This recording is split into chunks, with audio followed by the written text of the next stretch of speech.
সেই সুযোগ আমি তোমাকে দেবো না কুন্তি। এখনই তোমাকে নার্সিং হোমে নিয়ে গিয়ে অবৈধ সন্তানকে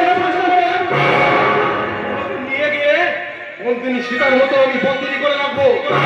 আমার বাগান করে চারটে হলো নির্জন নিরিবিলি অন্ধকার কক্ষে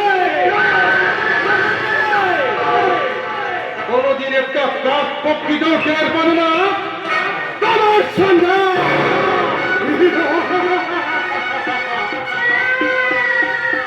বিশ্বাস